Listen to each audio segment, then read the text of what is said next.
and I struggled, but I got my weight down past the tape. My husband didn't think I was going to do it, and I did it. So May 7, 2001, I raised my right hand and joined the Arkansas Army National Guard. May 7, 2001, I was 29 years old with two babies. My oldest was 6, my baby was 4. Tom and I were married 8 years, and it caused a little friction in my marriage.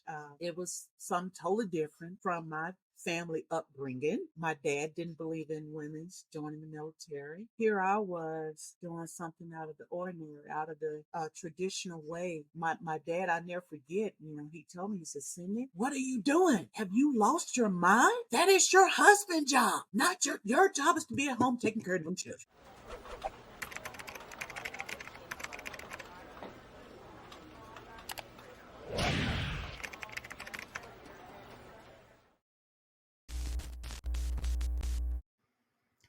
Welcome everyone once again to another episode on Retire.Army, where we have a nice long discussion about all things military retirement and transition, including space A, travel, VA claims, and job hunting, and many other things. Today I'm sitting here with soon to be retired Major Cynthia Brasfield. Cynthia is beginning transitional and terminal leave on the 18th of November, and her last day in the Army is going to be 19 December 2022. She has served from 2001 to 2022, including 15 years on active duty. She hails from North Little Rock, Arkansas. November 2013, she left her home in North Little Rock to continue serving on active duty. She started her service in the Arkansas National Guard as an 88 Mike transport motor operator as a specialist. She commissioned in 2003, deployed to Iraq in 2007, did many COADOS missions in Arkansas and Massachusetts from 2008 to 2014. She transferred in 2014 to the AGR program with assignments in Vancouver, Washington, and Forest Park, Georgia. Her final assignment was at MedCom National Disaster Medical Systems Federal Coordinating Center in El Paso, Texas. She has a Bachelor of Science in Child and Family Development, a Master of Arts in Human Services Counseling with a specialization in military resilience. She's been to the AMED Officer Basic Course, Captain Career Course, Command and General Staff College, Human Resources Management, Patient Administration, Medical Regulation, Physical Evaluation Board Liaison, Master Resilience Trainer, Sexual Harassment and Assault Response Prevention, Reserve Component National Security, Headquarters Department of the Army Retirement Certification Course, Medical Operations and Health Services, Plans, Ops, Intel, and Security Training, Defense Support of Civil Authorities. She will be returning home to North Little Rock with her husband, retired Lieutenant Colonel Tommy Brasfield, and her 2 sons, one serving in the United States Air Force and the other as a registered nurse. So with all of that, welcome to the show. Thank you for being here, Cynthia, and it's really good to catch up with you today. Thank you, Mr. John. Thank you for the opportunity. And I'm glad to see you once again. Yeah, it's great to see you. And I'm glad you're still in good health and everything's going good, and glad to see you getting retired. Yes. Well worth it. Let me start off with the first 30 to 60 minutes of your day, your morning routine. What does that currently look like? Wow. In the mornings, it takes me about 30 minutes to loosen up. And what I mean is, due to my chronic back condition, I have to grab hold to the dresser to stand up, and I take my medicine that's for my degenerative disc disease, and then I go to the refrigerator, get my package of I got a flat thing of ice, and I lay on it for about 20 minutes to kind of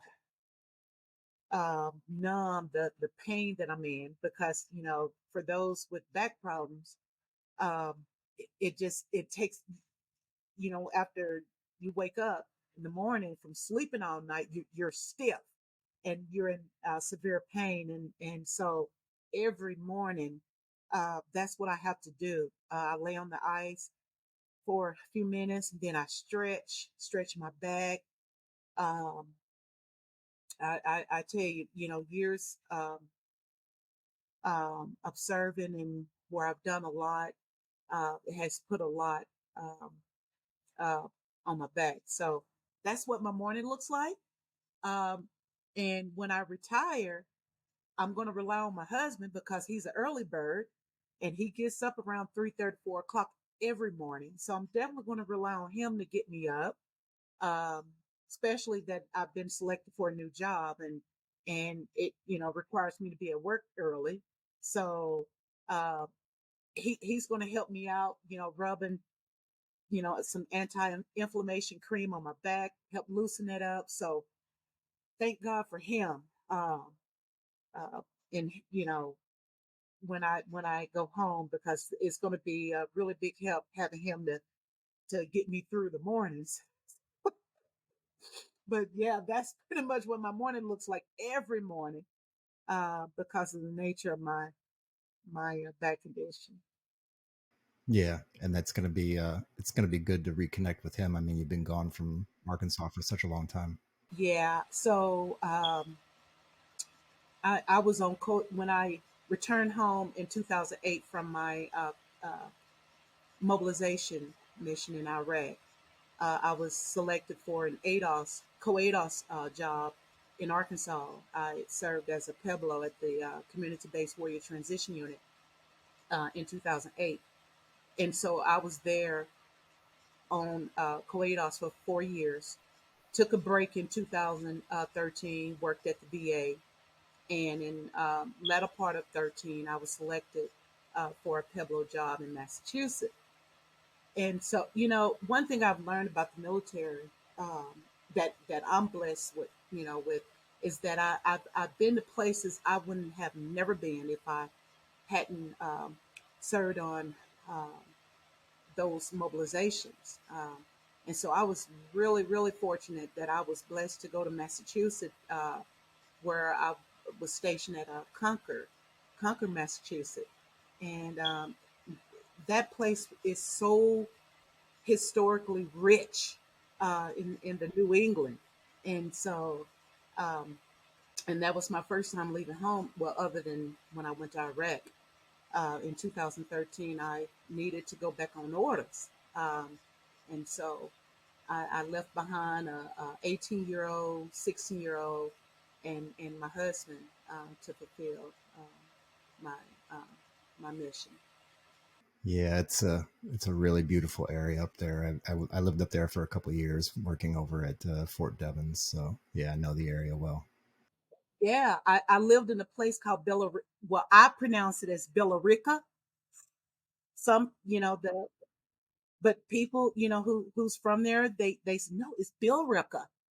So in a way, but it was a great experience, and like I said, when I left home in 2013, I was a little nervous, because I never left my husband, my kids, like I said, other than my Oconus mission award, but it was a great opportunity. So, but yeah, 9 years actually that I've been away from home. Although I go home every month, whether I go home, my husband he'll come see me the next month, or you know, but still, I we've been geographically separated for 9 years. So, woo. I applaud you for your determination in your service and doing it for that long. I mean, that's and you're overly qualified for the things that you do. You're super efficient in your job and really engaged and intelligent when it comes to what you do. So yeah. Speaking of leaving, when you first decided to join the military, what was going on in your life at the time? Could you put us in a specific place or time and maybe the mental self-talk that you had prior to joining the military? I graduated with my bachelor in 1997. I was 6 months pregnant with my second child. And from 97 to 2000, although I had a degree, I wasn't making past probably 26,000. And the jobs I had, um, they were tough, and the jobs that I worked at in the place we lived in Arkansas. It's always working with people. Uh, and that's my strength, actually, is working with people. But the jobs, it was hard, a little stressful, and no pay. And I told my husband in 2000, I said, Tommy, you know, I got to do something better. I want to do something better. I feel I can do better than what I'm doing, you know. And thank God we both work together financially. Um, that made our household better, and paying bills and all that. But I just felt like um, I just needed to do more. And so watching him going to drill every month and seeing him, enjoying what he was doing, I'm like, "Hmm, I want some of that happiness. Hey, even though it was what 20 years since or maybe 10 years since I graduated high school, um, from 1990 to 2000, yeah, 10 years. I still was physically in shape, even though was a little overweight. I struggled in losing the baby weight, but I felt like, hey, I can do this. And so, I told him in 2000, I said, Tommy, I really want to join the military. And, he said, Cint, no, most of the units here in Arkansas are infantry units. And I'm like, well, what can I do, as a female? And he told me, transportation and the signal, other jobs that I can do as a female. And so I started, working out, going to the track, walking, jogging, whatever I need to do, and so I 2001, early 2001, I met with a recruiter, and he told me I need to get my weight down. And man, you talking about somebody double timing, and I struggle, but I got my weight down barely to pass the tape, and my husband didn't think I was going to do it, and I did it. So May 7, 2001, I raised my right hand and joined the Arkansas Army National Guard. May 7, 2001, I was 29 years old with two babies. My oldest was 6, my baby was 4. Tom and I were married, I want to say 8 years then, in 2000. And it, you know, caused a little friction in my marriage. Big, it was something totally different um, from my family upbringing. My dad didn't believe in women's joining the military. So it was like, here I was doing something out of the ordinary, out of the traditional way, uh, from my family upbringing. And so, my dad, I never forget, he told me, he said, Cindy, what are you doing? Have you lost your mind? That is your husband's job. Not your job is to be at home taking care of them children. so, so anyway, I don't know, if he was scared uh, uh, or what, but my family had a total different outlook when it came to the military.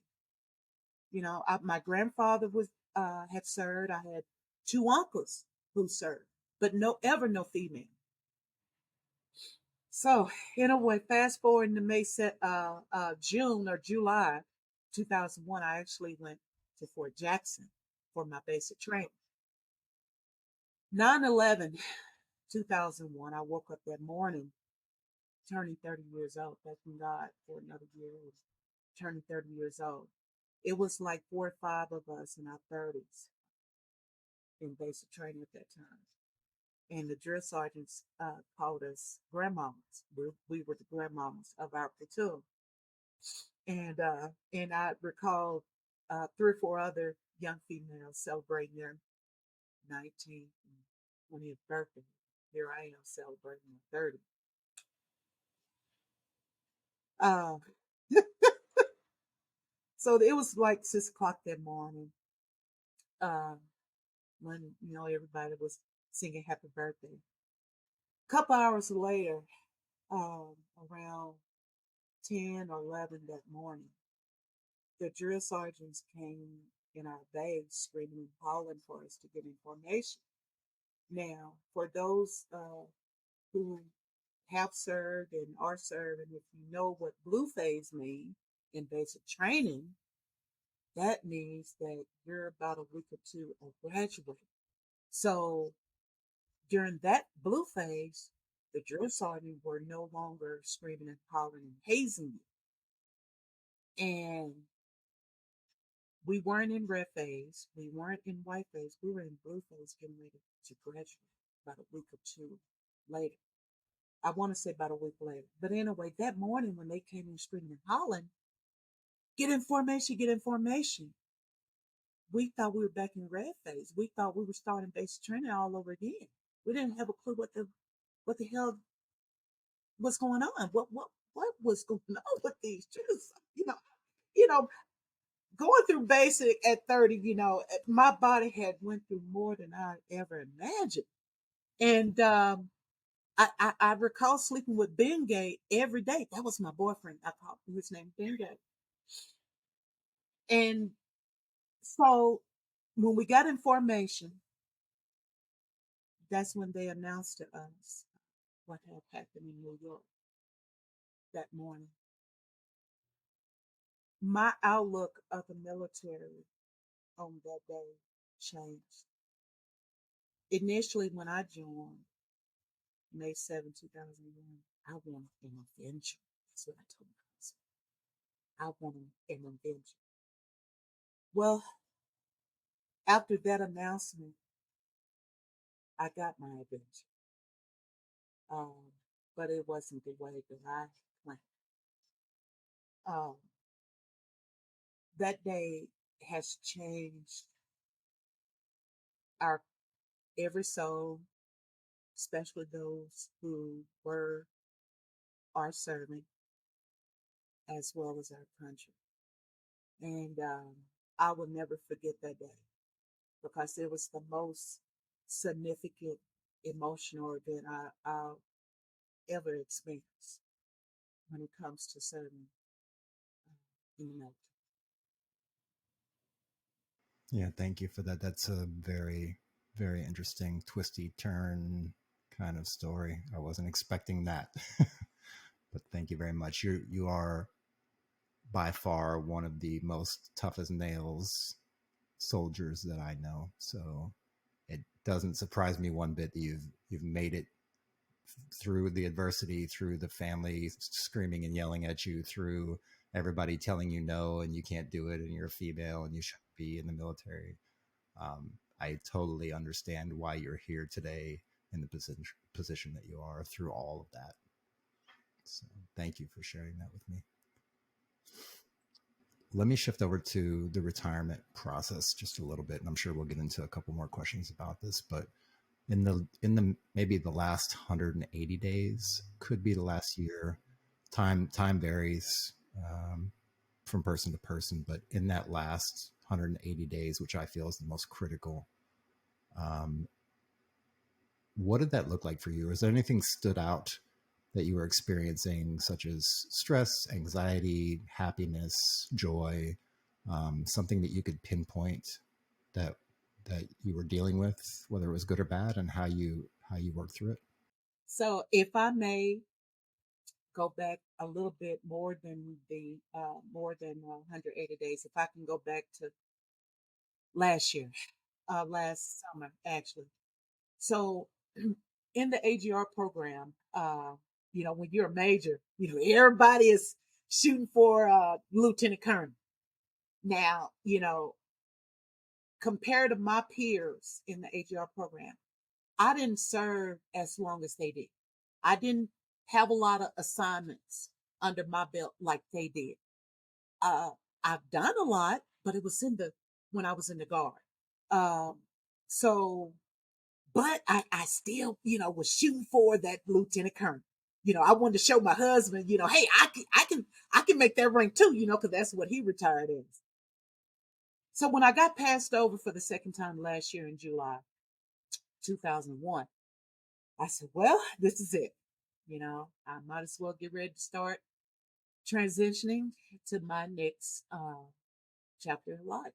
Because anytime when an officer is two-time non-select, HRC automatically updates your MRD uh, where you're done the following year in most cases.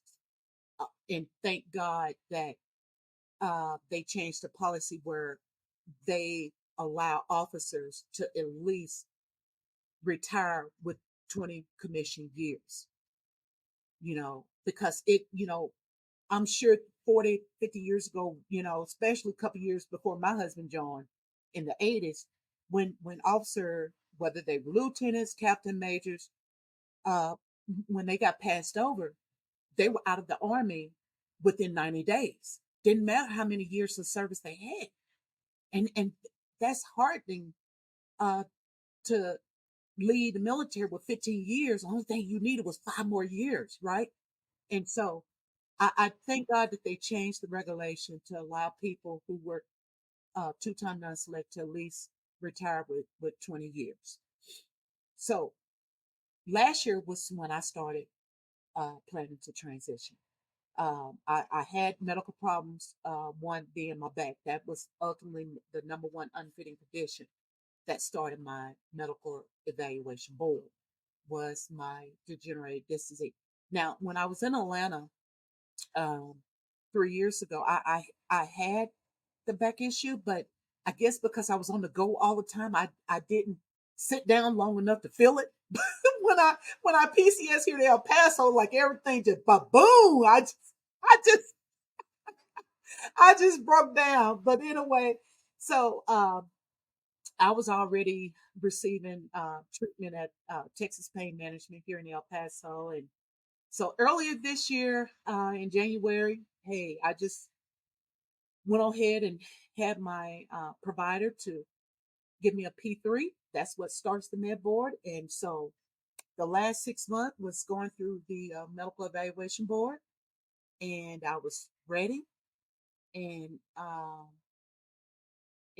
thank God that I have the experience in knowing what the IDES process entailed, because when I served on COADOS from 2008 2014, I was a PEBLO. That was my job in processing wounded soldiers um, in the medical evaluation board, and helping them transition as veterans. So going through the process myself, I was already knowledgeable. I already knew uh, what to expect.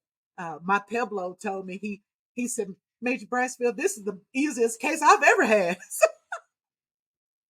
So, you know, but yeah, going through all of my VA CMP exams, understanding the MEB proceeding, my PEB finding, that was the best part of the med board, was seeing my disability ratings, and going through TAP, which is critical, that every soldier must go through as a retiree, whether you're medically retiring or administratively retiring. Going through those briefings, whether the transition assistant program or the retirement briefs, are critical, whether you do it a year or 2 years out, because every year stuff changes. Um, every year stuff changes, and it's critical that um, soldiers attend those briefs. Know your RSOs, your retirement service officers. Know those RSOs at the various regions, whether at the 63rd, the 88th, the 99th, or the 88th.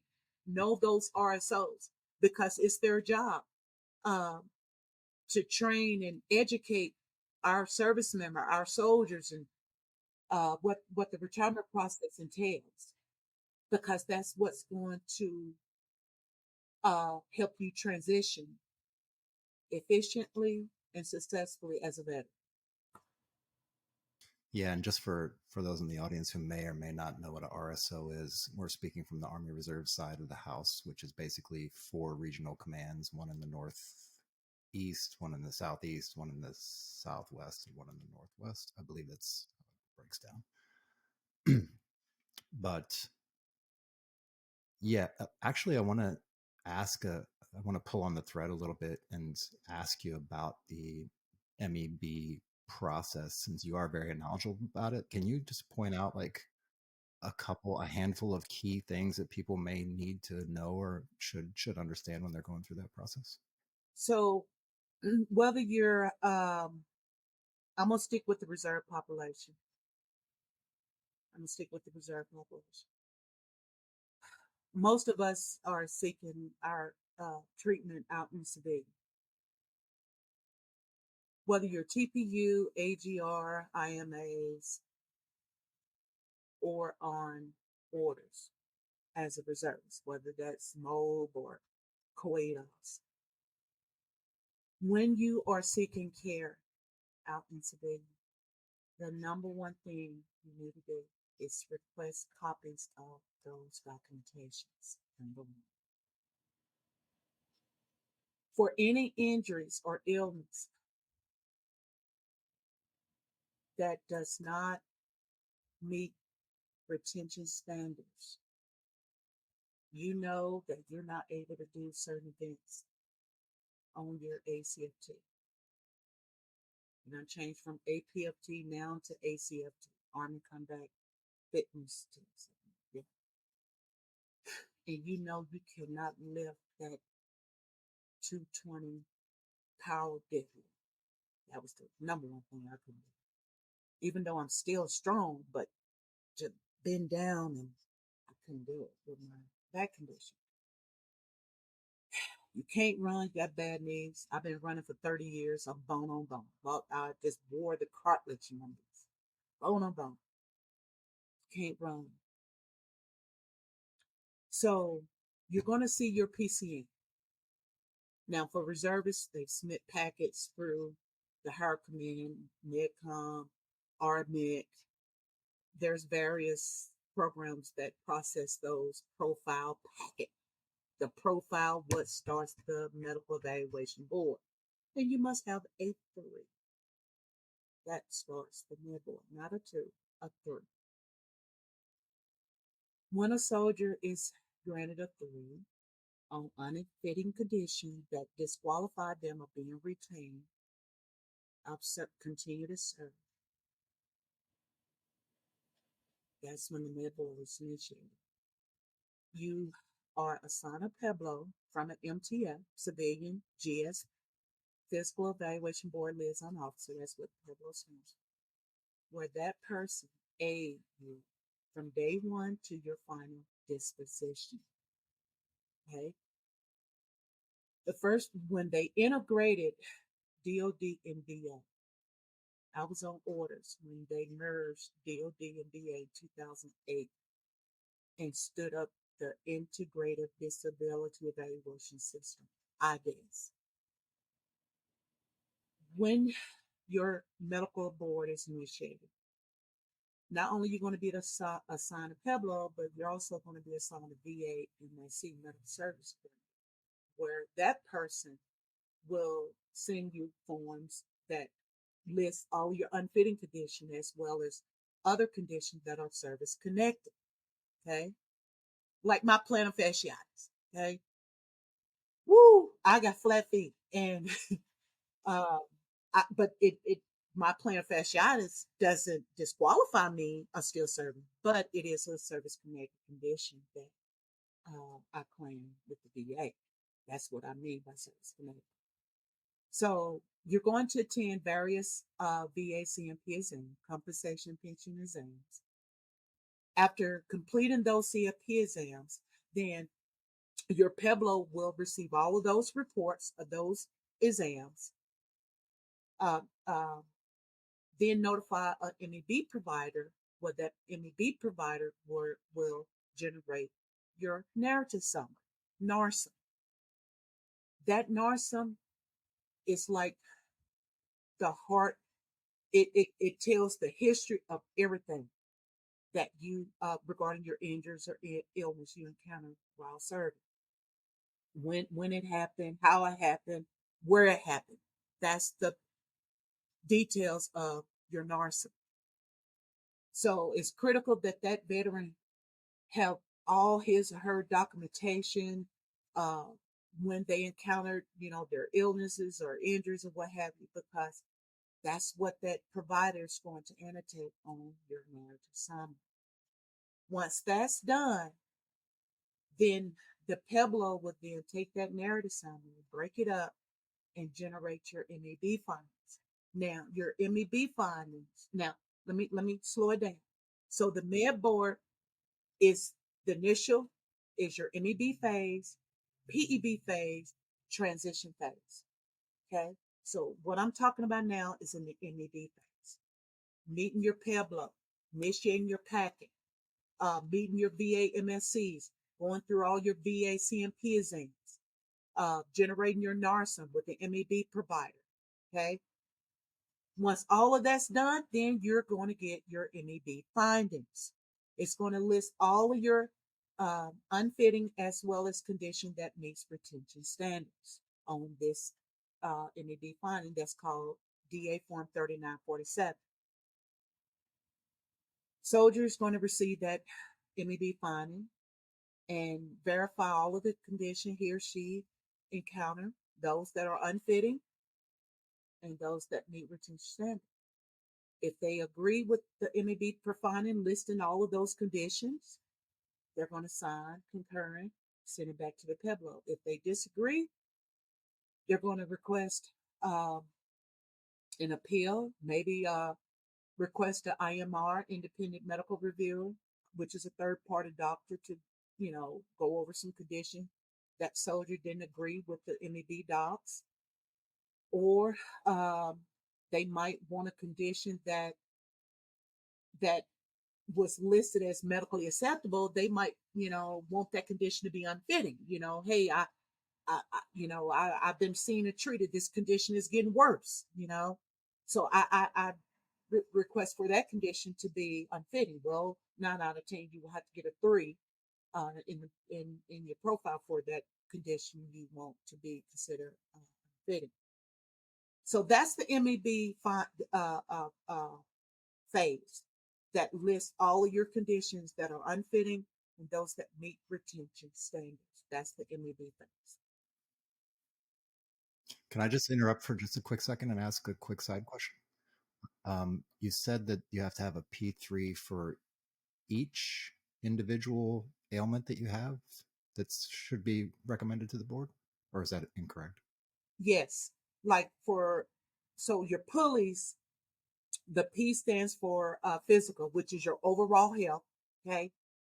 The U is your upper. So if you, for instance, you got neck injury or shoulder, all of that's going to be combined to be a 3 in that upper extremity. If you got sciatic or knee problem, foot problem, you're going to get a 3 in the lower extremity. All that's going to be combined as in the lower extremity. So, but when you receive those findings, each of those conditions is going to be separated. So when you receive your disability ratings, you're going to receive ratings for each of those conditions. But on your profile, those conditions are lumped up as whether they're in the upper extremity, lower, and so on. Mm-hmm, mm-hmm. So after the MEB, you say, everything looks good on your MEB finding. You agree with all the conditions that are unfitting, meaning those are the conditions that disqualify you of being retainable, as well as you agree with the conditions that are acceptable, meaning that VA will pick those up as service connected. You agree with your MB finding, you sign concur, then your case is forwarded to the PEB, Physical Evaluation Board. This is the phase where the VA applies the disability ratings. The first thing that occurred is DOD, the PEB, which has moved to Fort Sam Houston, because they used to have PEB in Seattle, Fort Sam, and at the National Capital Region. Well, they merged, they consolidated, and I believe they only have one PEB, which is at Fort Sam. So within the first 90 days, when the case is forwarded to the BEB, is DOD is going to determine whether you are fit for duty or unfit.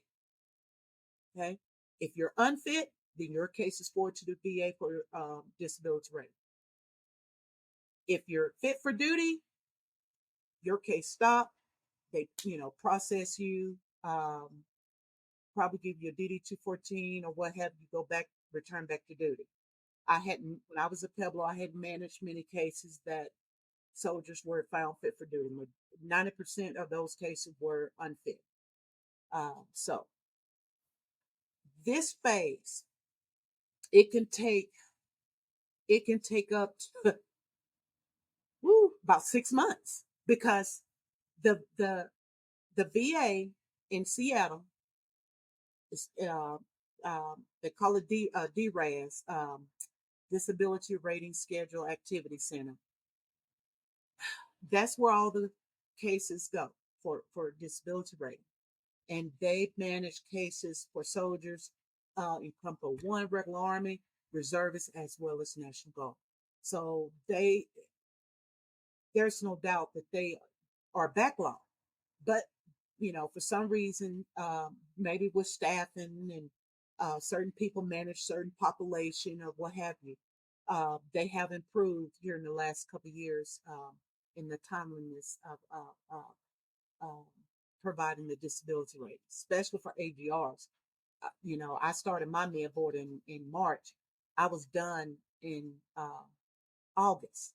And the reason I'm waiting to start my transitional, I had to wait till this month in November because of the new fiscal year. They didn't want people to start, leave and all that kind of stuff.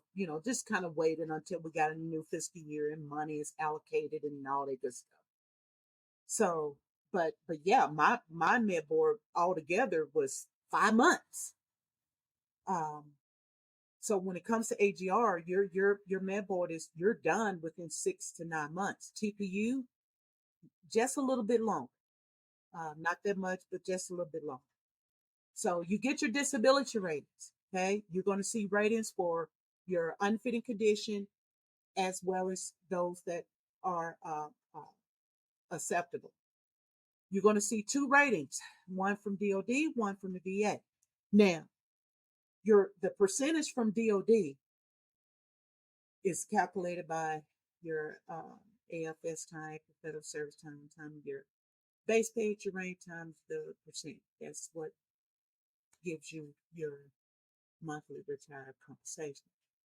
Your overall combined VA rating is just a flat rate dollar amount per whatever percentage you receive. And hopefully everyone has access to a computer where they can go on. You can Google 2022 VA disability rates, and they're actually increasing next year in 2023. But when it comes to a soldier medically retired from the Army, and what constitutes medical retired from the Army, you got to have 30% or more. If you get 10 or 20%, you are separating with service pay, meaning you are getting a one-time lump sum. But 30% or more, you are medically retired. And the number one benefit of medically retiring from the military is the insurance. The Tricare for life. The monthly premium for that is like, I'm gonna say no more than maybe 140. I might be too high, because it all depends on if you're able to find a job, go back to work. And if you do go, find a job, whatever, you won't have to worry about paying $300 to $600 a month on insurance because you are a medical retiree and you have the Tricare for life. That's the number one benefit um, to be a medical retiree is the insurance. And then the supplementary income if you know gotta work or just want to work or whatever. Um, that's the other blessings for you. And so after you receive your ratings, everything looks good. You agree with the percentage. Um, then you concur and you start your transitional retirement leave. But I do want to add, because add this, so many soldiers don't know about CRDP, concurrent retirement disability pay. When you reach the retirement age, for me, it's 55 in 4 years, because I did 4 years of COIDOS, which reduced my retirement years. Soldiers need to know if they've done it, if they were on any mobilization or ADOS after January 2008, because whatever long you were, the time you were on ADOS, MOB, or what have you, that reduced your retirement years. There's a policy out there called early retirement reduced age policy. Um, when you reach that retirement age, whether it's 60 or younger, you're eligible to draw both DOD, VA.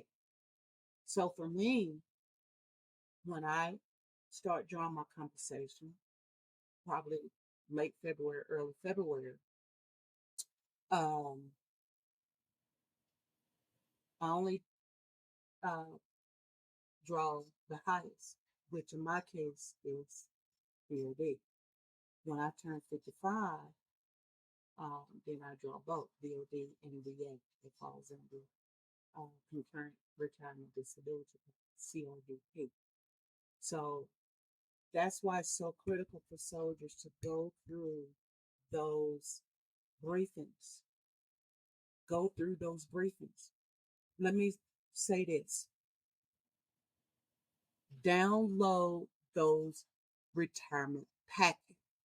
HRC is no longer notifying or emailing soldiers when it's time for them to apply for their retirement pay.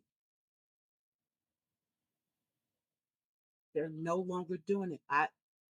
They recently stopped it. I'm gonna say maybe in the last 5 to 10 years. That's why it's so important to attend those retirement briefings. Download those documents now, especially if you know you're within a year or two of retirement. And I'm talking about those who have done 20 years, whether 20 years on active duty or 20 qualifying years in the reserve or National Guard. Download those documents now. So when Lord bless you to get to the retirement age, whatever that may be, age 60 or younger, for me, is in 4 years. Yay! Thank God for the COIDOS mission. I don't have to wait to age 60 to draw both. I'm eligible to draw both in the next 4 years. Okay? So I got to submit a retirement packet to draw both. My husband, when he get ready to draw his military retirement here in the next 4 to 5 years, I got him because I got those documents. I got them on my thumb drive. I got them saved on my desktop. I even printed the hard copy because I'm a visual learner. I have to have stuff in my hand to know what I'm looking at and what I need to do. But it's imperative to download those documents now. Download them now, and put a calendar, a reminder, or something. A year before you turn the retirement age, then you know when to start submitting your packet to HRC to start drawing your retirement pay. If I may say this, Mr. McConnell, I got a success story. I have a success story. I'm not going to be long. When I was at the Third Medical Command in Georgia, uh, and regardless of what job I've had, one of the things people know about Major Cynthia Brasfield, I'm going to answer my phone because you don't know who needs your help on that other line. Okay, I'm going to answer my phone. I used to get talked about for answering my phone, but it is what it is. I'm immune to work, so that just my work ethic. This particular day, I answered my phone, and it was a person. He retired 10 years 10 years ago. This was in 2019. He had retired 10 years prior. He was a staff sergeant. When he turned 60, he thought his retire pay was automatic. When he turned 61, still no pay. He tried contacting his unit that he served with. That unit has disbanded. He didn't know who to call. He was a soldier who wasn't savvy in the administrative part of, when it comes to retire. He was one of those soldiers who was in a line unit, in a combined arms unit. That's why I say I got to take care of my husband, because see, he did 29 years 11 Alpha. They don't know the ins and outs of all that stuff, right? So he just didn't know. He thought he had a lawyer to file a lawsuit against the military because he wasn't drawing his retirement. His lawyer really didn't know how to manage that. Um, and then okay, he's getting ready to turn 62. He and his wife almost in financial hardship, relying on that retirement. And he didn't know how to get his money after serving almost 30 years.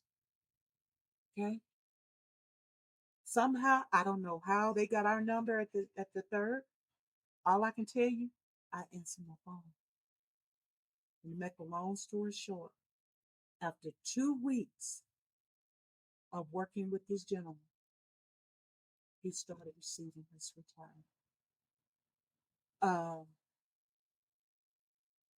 the house he and his wife lived in, it had burned. The first house they lived in, it burned down, so he didn't have any evidence of military records. All his military stuff got burned up. So he didn't have proof of his retirement point statement to show the years that he served. Nothing. So I did a lot of legwork for him. I was the link between him and HRC to get his retirement pay process. Uh, I recall coming out of my pocket $40, went across the street to the post office, FedEx and stuff to him, because he had a civilian email. I couldn't send a lot of stuff to that civilian email because a lot of the documentation contained a lot of HIPAA stuff, his social security number and all that. So I had to FedEx a lot of stuff to him. He was grateful that I went to that length for him, for he and his wife to get the retirement pay that he needed. Um, he didn't know that he had to apply to draw his retirement. He didn't know. Yeah, and that's really the premise, kind of sort of one of the premises for me to actually do this interview long form, like we discussed before we started recording. Like, I like to go into the details because of these kind of things. Like, you can't just get these on a simple 30-minute Q&A session with somebody.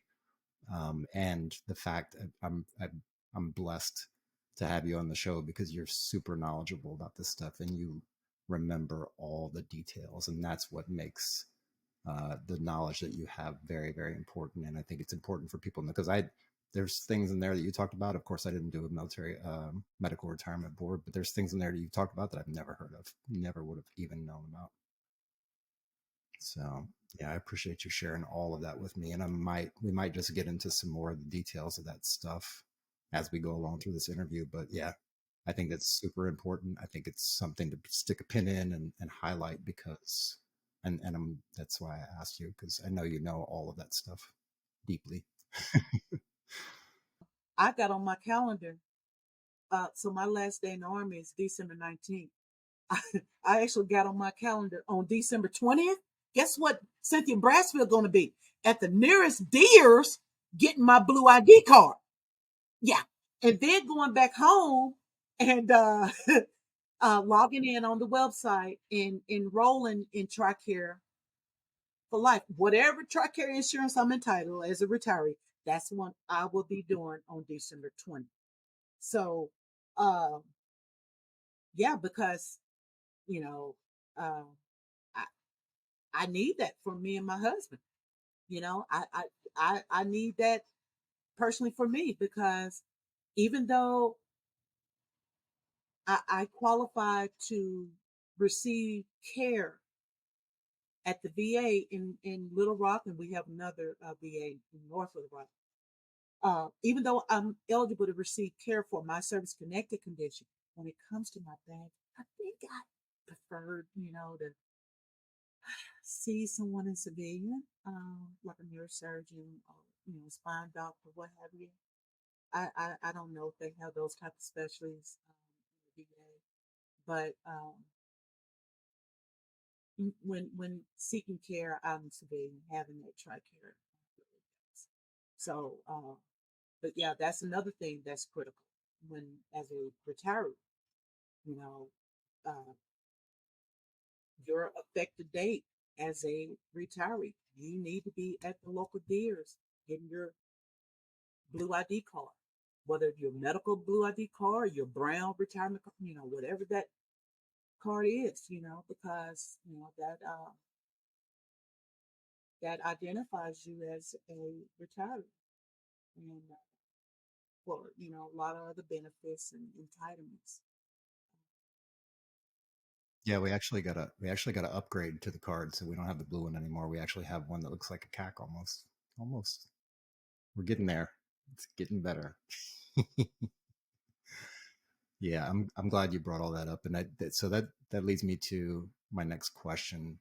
In your retirement process, in all of the stuff that you had to do, was there one part of the process that you could point to and be like, this process really works correctly? The person who was doing the job behind this process is really served me well and did like the customer service relationship that I had with them was excellent.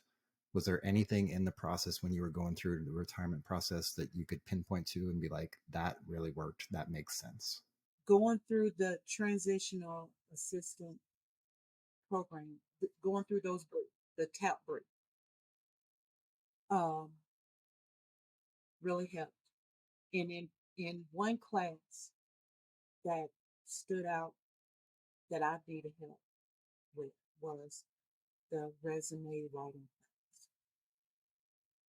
class. With a lot of my background, I I um I knew I was going to be submitting various applications at the VA through USA Job, and I needed a good resume. I really did. In that writing class, the lady um, who managed the resume class, she was really good. Um, so that stood out because that helped me generate a very strong resume for a government job as well as other jobs. Um, and then one thing about I love here at Fort Bliss, unlike other places, unfortunately, especially our reserve population, like here at Bliss, every week we would get a list of various jobs. Um, and not just jobs here in El Paso, just all over the world. But you have soldiers here, um, from all walks of life. But they are,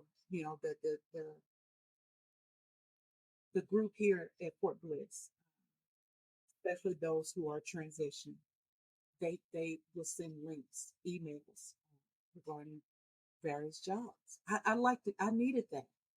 Um, even though I kind of did a lot on my own. So, but yeah, to answer your question, that the resume writing class, what stood out during the retirement phase, resume building, because that forces someone to know, um, to just know everything that they've done.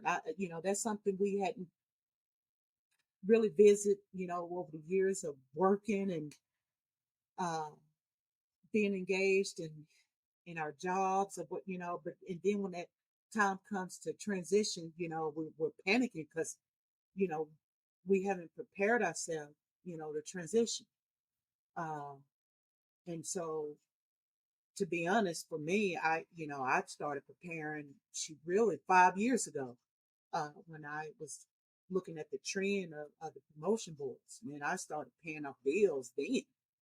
That's one thing. I know I'm jumping ahead of myself, but before I lose my thought, if I want to encourage any soldier, especially those who wants to get out or retire, um, start preparing to help yourself immediately. And that's I'm talking about, paying off bills, and because when you transition, and I'm going to say it uh, firsthand. I mean, it's like, I mean, the ink hasn't dried in my case since I've been, you know, applying for jobs here in the last couple of weeks. I'm like, wow, I wasn't getting as many phone calls. I'm like, damn, I'm like, wow, with my background, I'm sure, I qualify for a lot of stuff in the military, a lot of jobs and all that good stuff. But while I'm, transitioning for retirement, as I was applying for various jobs in civilian, I wasn't getting any phone calls. Oh my God, what is going on? So, don't just apply for one or two jobs. You're going to have to apply for multiple. I think altogether, I had applied maybe for 15 jobs. So I told I told my husband, I'm like, what the hell is going on? And you got to really know what is going, especially at the place you're retiring at. You really need to dig in and see what's in demand. What jobs are in demand? Second, pull from that list and determine, okay, this is what's in demand. Okay, let me find out what job that I'm passionate about. Okay, let me share something with you, Mr. McConnell. When I thought about going back to working with children, that's what I done before um, I joined the military 21 years ago. I uh, I was an early child development specialist working with children with medical disabilities and developmental delays. So my background working with children with special needs. Um, and I said, Sam, that wouldn't be a bad idea to do it in the second phase of life. I love children. And I want a job that's flexible. I'm off during the weekend. And when I looked at various you know, elementary teacher position.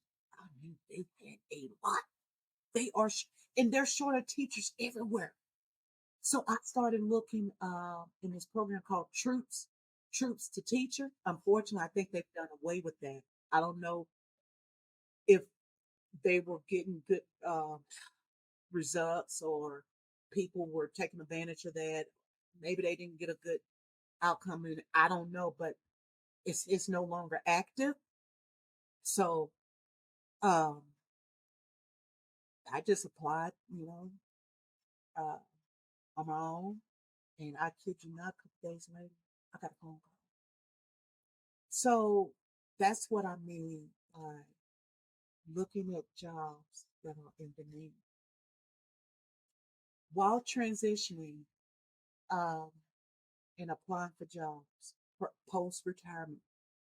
9 out of 10, you might not get what you want because those jobs probably are not um, available. The turnover rate might not be as high.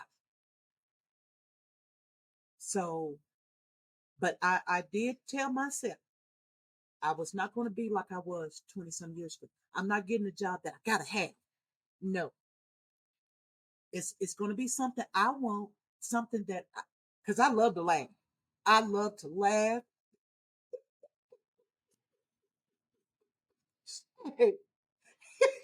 I am not going to be stressed out. Not in this second phase of my life. I'm 51 years old with a bad back. No, I'm not going to be stressed out in this second phase of my life. I'm going to have fun. Okay. Uh, Now, of course, yeah, I didn't have to get a job, because of my military retirement compensation. God, but you know, it's stuff that I still want to, do at my house. And plus, I am taking care of my mom and my dad, and every now and then siblings. So I still want to make a little bit, and so when I do really sit it down here in 5 6 years or 7, then I'll be okay. But right now I can't. I don't with the energy I still have, I don't think I'm ready. I'm not ready to be at home and yeah. Mm-mm. You definitely have an aura around you, and it fall like it's this glow that comes that's around your whole body while you're walking through the hallway. I remember every morning you'd walk by and you just always smiles, good mood. Even if you weren't in a good mood, you still had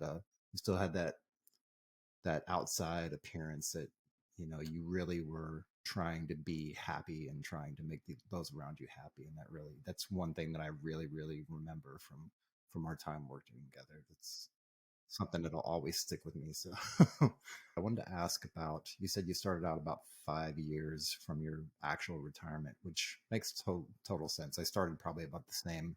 I'm I'm guessing that was the mental kind of switch in your head. And if you could just lead us down that path, like was there a progression to that when you started to think, okay, I need to start preparing for retirement? What did the path look like from that point to the point you're at now?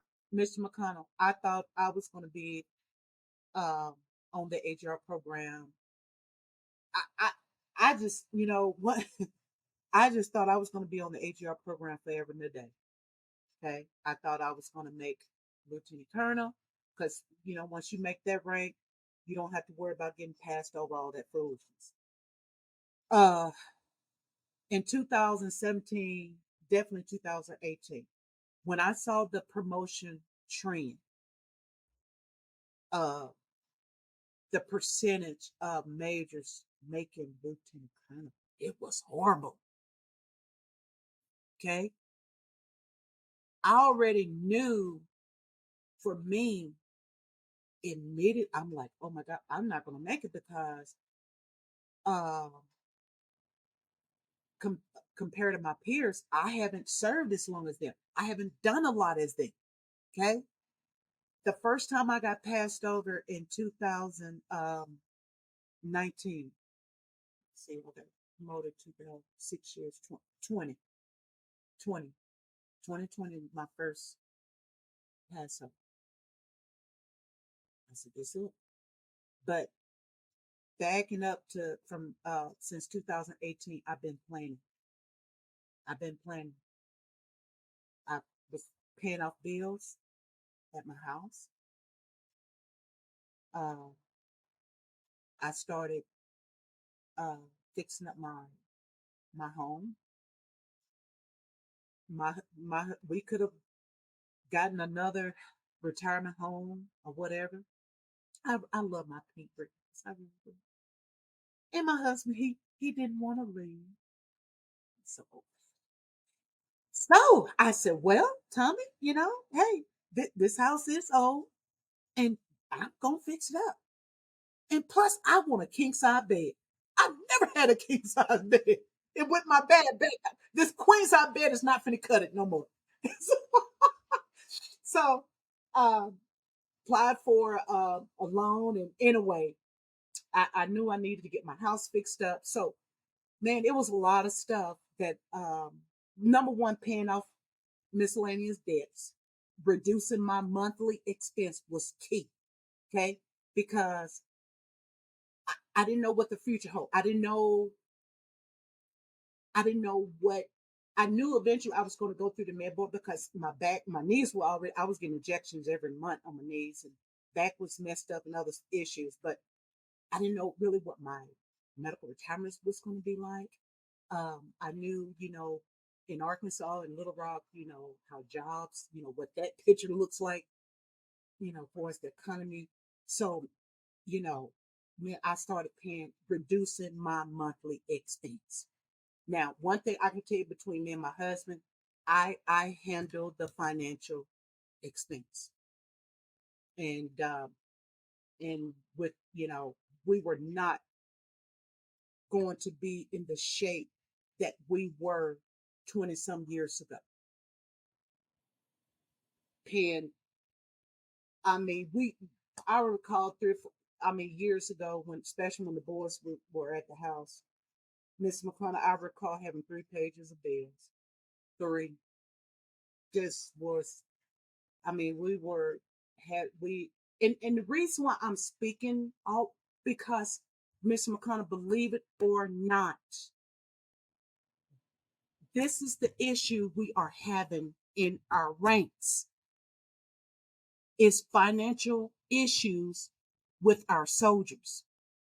The reason why I'm so passionate about this, because when I was at the third or prior to that at battalion, I would help soldiers get on COEDOS for them to get ahead financially because they didn't have a civilian job. Okay. Um, so that's why I'm passionate about this. That was me 15 years ago when I was first lieutenant. When I started off in the Guard, I became a National Guard bum. Every time my husband turned around, I was gone. I was on orders. I went to school. I knew I was never going to do that job. But hey,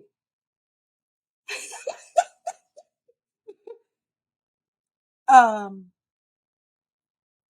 I wanted to make things better in my home. We had 2 handsome young men. And as a mother, I wanted my sons to be able to stand on their 2 feet. So that's why I chose to step out and did what I did.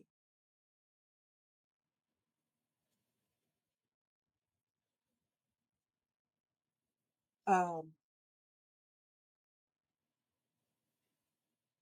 I know sometimes it scares my husband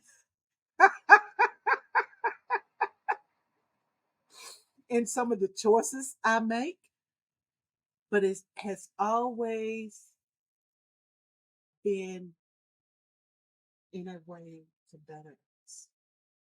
Might not be the way um, it's just different the way it goes. but but it's always in a way to help us because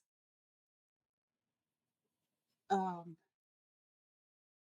our families, Tommy and I, we both help our families. I'm the oldest of six, and he's the uh, second oldest, living oldest, 11. Um, and he and I, we kind of been that, you know, those people to help our family. Well, it's not much of him now, but definitely me. Um, but it's those sacrifices. A lot of times people frown on serving in the military, but I can tell you, it has been a blessing for us. And so that's why you saw me smiling every day. People don't know your story. Um, I didn't really get too caught up with rank and all that kind of stuff because, see, that didn't identify me. The military was something that was part of my journey in my life. Didn't define me. But if you can bet your bottom dollar, I was going to take every advantage of it. I was going to let it work for me. And like I shared with you in 2018, when I been in the G1, okay, when I saw the trends of those who were selected and those who won, that's when I started planning because I knew my time in the service was coming very soon. Yeah, and that's an interesting perspective. How you saw that trend coming, and I would love to dig into that, but I think we'll save it for some other time. I can tell you what happened, Chief, because you don't really know too much about the medical service school. So when I got commissioned in 2003, unfortunately, they opened the floodgate. Friday, I was an E4. Monday morning, I was a butterball. Okay, I got direct commission. When they had a shortage of medical service back then, they opened up the floodgate. Unfortunately, they didn't monitor the throughput as to the number of people that they were assessing through the pipeline. I mean, everybody was getting direct commission, especially medical service being one of the easiest one. You didn't have to have a GT score of 110. That was me. Yeah. So, so, uh, so fast forward 15 years later. Now you got all these majors up for lieutenant colonel, and they don't have the slots to, and or maybe the budget. I don't know, but they definitely couldn't promote everybody. Everybody was looking good. Everybody got good evals, had great missions, assignments, um, good ARBs, ORBs. I mean, so there I've met and served with a lot of great peers, but everybody couldn't get promoted. And with me joining the AGR program late, and when I said late, I'm talking about for promotion purposes. Um, I knew. So that was the pivotal point for me. I can't speak for anyone else what drove them to start preparing for retirement. But for me, in the G1 at my previous assignment, when I saw the did my analysis of the trend of the '05 promotion board, that's when I started thinking. Yeah. Yeah. If the supply outruns the demand, um, then there's nothing you can really do. Like it's here, that's the constraint, that's the bottleneck. That's very interesting. Thank you for sharing that analysis with me. It's very, very interesting.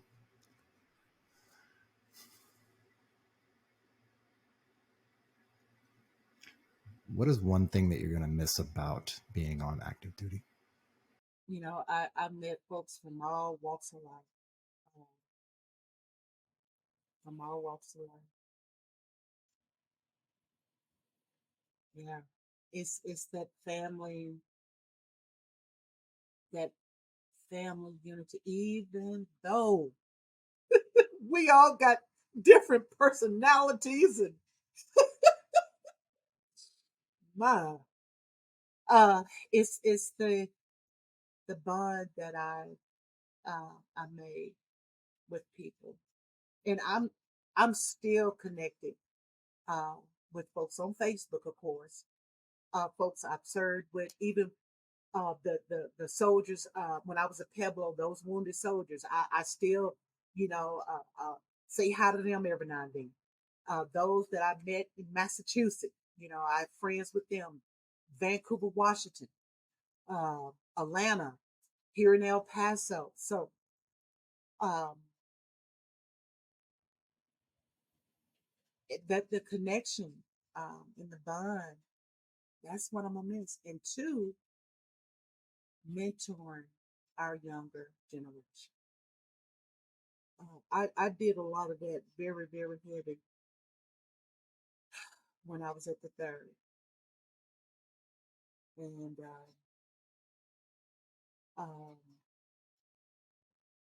especially because I was overseeing the ADOS program, that gave me the opportunity to meet a lot of young soldiers, and just, even though I'm an officer, I'm not a senior NCO, but all of us are leaders, and all of us are responsible for helping each other. And so, um, mentoring and encouraging um, our younger generation is definitely one of our myths. Because I feel in my spirit, Mr. McConnell, and it's just me. And I pray that this is not received the wrong way. Like, what scares me so bad in our military, um, some people just out for themselves. You know, now I know you can't solve every solve it, but man, if you can help oneself, what a difference.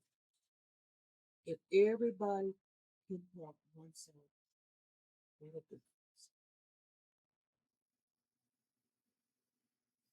Yeah, hopefully this is an extension of that, because this is locked in perpetuity. Like once it's uploaded, it's there, and you never know, in 5 years somebody could watch this video and get something from it. Mr. McConnell, let me share some.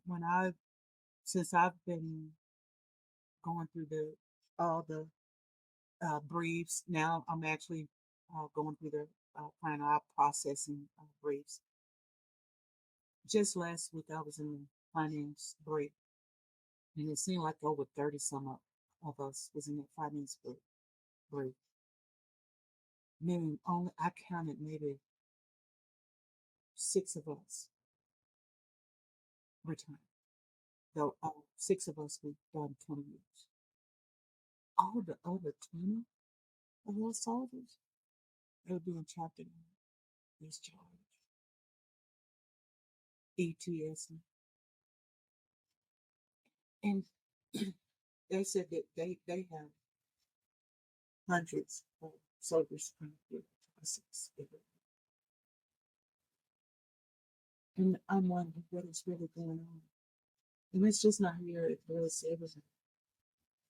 What is going on? But I have heard a lot of soldiers said, you know, it's just not this same on.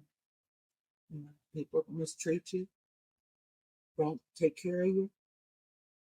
Um, just a lot of, and there's therapy, and I don't know it to be true, but something is going on for us to have that high rate of folks leaving.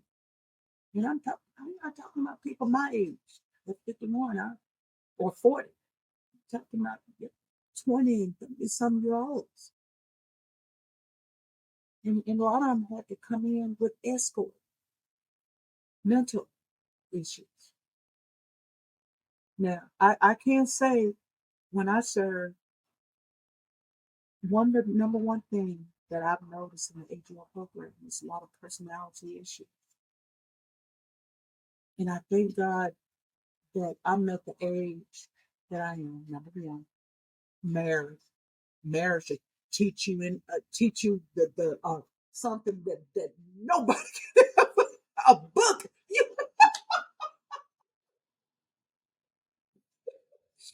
Raising two sons, uh, and just have that experience in life, you know, has really helped me to understand and deal with people. Um, I had a battalion commander. She's now a GO, and I'm gonna say her name, General Catherine Simonson. She was my battalion commander, and she was full bird colonel. And I recall when she came in 2015 as our new battalion CO, she said, Major Brasfield, she said, you have emotional intelligence at this book. And I said, what? I prayed, oh, wow, ma'am, thank you. Mr. McClellan, I had to go home and Google that. I didn't know what the hell she was talking about. Uh, when, when I looked that up, I said, hey, I've been living this way all my life. Discerning people, knowing people how to deal with them in their way, not my way. Even if it required me to humble a little bit to get across to them and opening up, letting them learn me, know me, and I'm learning them. Having emotional intelligence is critical, and know how to deal with people personality is critical. And that's one of the problems that I see in our rank that people have been partnering with is the personality issues. We all from all walks of life, different values, opinions, backgrounds, and man, it'll make a break you if you don't know how to develop those social skills in working with one another. It'll make a break you. And that's something that I shared with my son, both of them, especially the one in the Air Force. And of course, my youngest, who's an RN, he's working with people. I hear him speak. Um, Humility is critical. Humility. I can't stress it enough.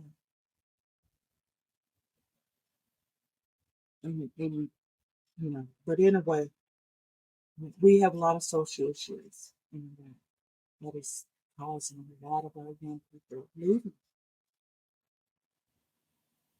And to answer your question, what would I miss? And that's encouraging and inspiring our younger generation. We need that more than ever to have a healthy force in a more on a more holistic approach to have a healthy force. We need to encourage and inspire our younger, because a lot of us, we're done or soon to be done.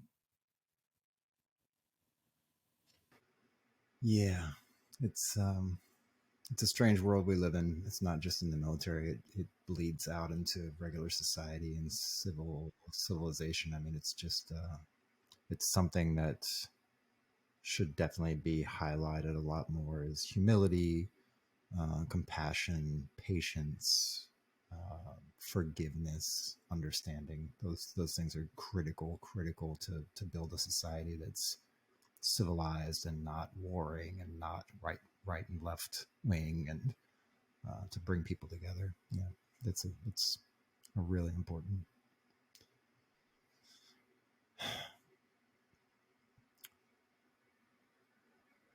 Did you have a legacy that you wanted to leave behind when you were retiring, or even during your whole course of your military career? Was there something that stuck in your mind that you were like, this is the legacy that I want to leave? And it's probably, maybe it stems from what we just talked about, but is there a legacy you wanted to leave behind? And if so, do you feel like you were able to leave that legacy behind? Well, just people knowing that I was a genuine person, and to mimic what General Catherine Simonson told me. She said, "Make the Brasfield be yourself." She said, "I love it." So I will tell anybody, just be yourself, where that may be. Be yourself and do the best you can. That's a great answer. It's a great mentor you had there. A really great one. Actually, let me ask you about that. In your lifetime, besides the general that you speak of so highly, and maybe we should call her up one day and get her on the show. Besides her, is there anybody else that sticks out in your mind? And how do you feel about mentorship as far as how important it is in life, in career, in uh, just bettering yourself? Do you feel mentorship is important? Oh yeah, yes, sir. It it what it's just an important as when you had to complete your your required schools, you know, to be qualified in your AOC, you know, mentor. Hey, we put it on our evaluations. What you that we meant, but that mentoring is when you see where you gotten that person promoted, or that soldier was able to go to school, or that soldier was able to get in college, or um, gotten some skill where he or she was able to get a decent civilian job. That's the level of mentoring I'm talking about. Something that goes past outside this uniform. And when you're talking about reservists, Mr. McConnell, these guys are civilians. So um, when I was sharing with you that, especially during the COVID pandemic, the number of folks that we brought on orders to at all of our brigades, along at the headquarters. I had senior folks wanting to try to get on orders. No, you got an E4 that's struggling. No. So yeah, um, Mentoring is critical.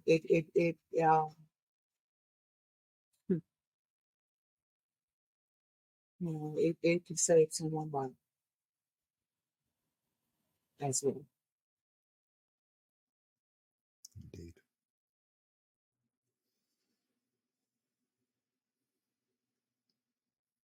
If you could go back in time, if we had a time machine, a magical time machine that I could let you borrow, and you could go back to meet up with your 16-year-old self, where and when would you actually meet up with her, 16-year-old Cynthia, and what would you talk about? So you had 30 minutes to sit down and chat.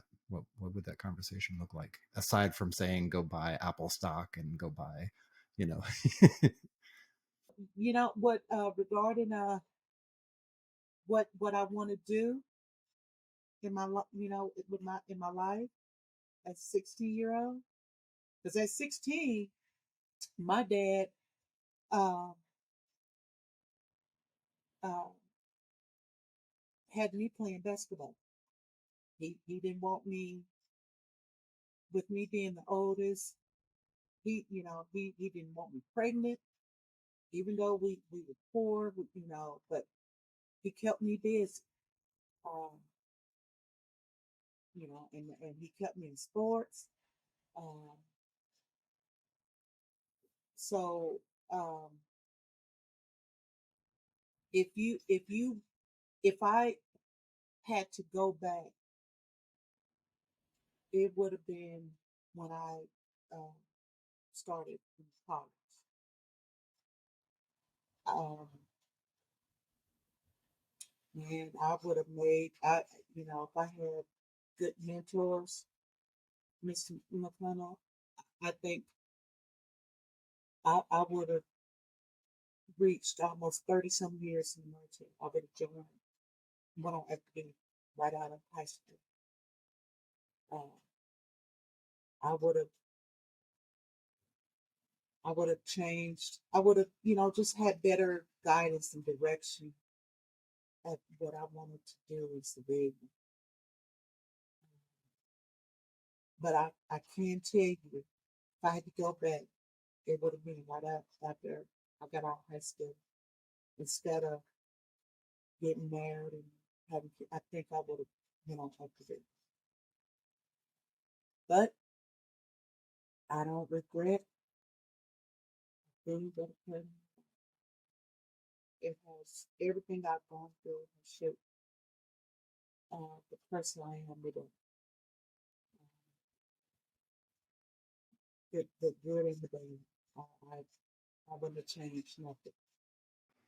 No, I think you made the right choices, and thank you for your answer. And it's a tough question to answer. Some people say, yeah, I'd go back, and like when I interviewed Stacy the other day, she was like, I would literally spend the first 10 minutes just giving my 16-year-old self a hug and telling them that everything's going to be fine and that no matter what happens, you're going to be okay.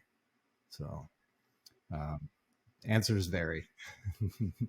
Yeah, at 16, I think things were okay. Unfortunate.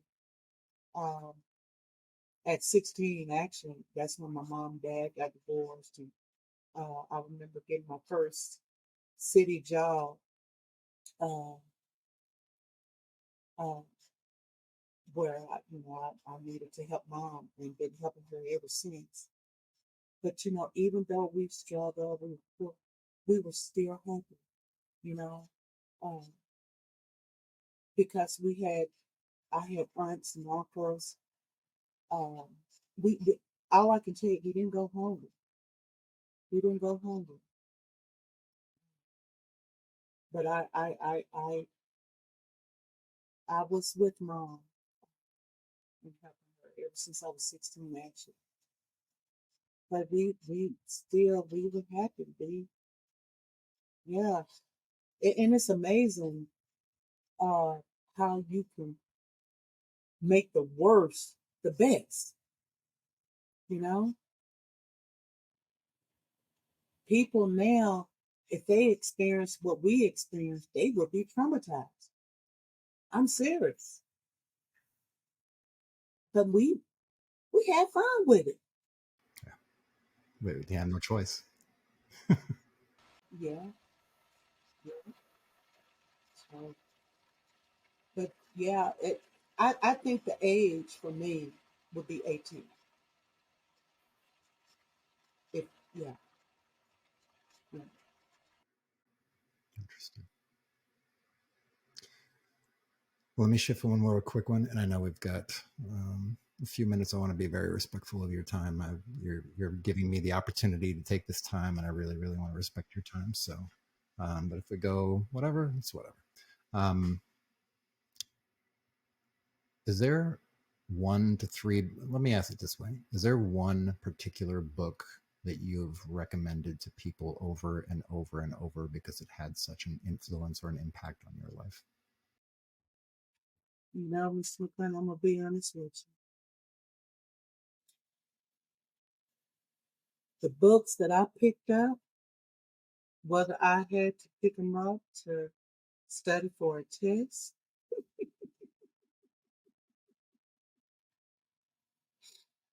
uh, I I just haven't. You know, I've been so busy, really, in the last 20 years of serving. When I did pick up a book, whatever book it was to accomplish a task, whether to pass a test, I was in college, military school, what have you. To give you a title of a book to share, I can't tell you them. Well, let me change the question around and ask it this way. Out of all those books that you had to get to study for the things that you were trying to accomplish, which one of those things that you were trying to accomplish was the most important? When I enrolled in grad school in 2017, I had just PCS to third, and I enrolled in Liberty University. Liberty University out of Lynchburg, Virginia, is a Christian school, and it was an eye opener. It was because in that college, regardless of what program you are studying, you had to apply spiritual um, perspectives. Um, I can't the subjects I enjoyed every last one of them. And to be honest, Mr. McClellan, I cannot specifically tell you which class that stands out. If I had that written down as a question, I would have had that answer for you. But uh every last one of those 10 classes were I enjoyed because but there was one in particular that I really enjoyed because I learned about the various ways of helping people. And but it was one class with Liberty University. I cannot recall which class that was, but that the program in human services and counseling is a really great program. Yeah, and that kind of follows the thread, I'm guessing, of your life. Like you started off doing um, children with disabilities and children who had maybe learning disabilities or learning roadblocks ahead of them, and then kind of wheeled your way into human resources and then the medical and all that stuff kind of ties together in that same thread.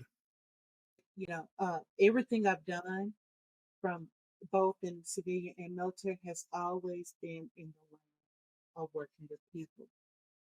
When I was in civilian, not only I worked with children, I was at DHS for a short period of time, working with families and children. Believe it or not, I was a correctional officer dealing with females, which is the worst inmates. Um, I worked at the hospital as a ER tech, and then military. All of my assignments have been in the lane of working with people. I've never had a job where I didn't have to deal with people. I never had a job where it was just me and the computer.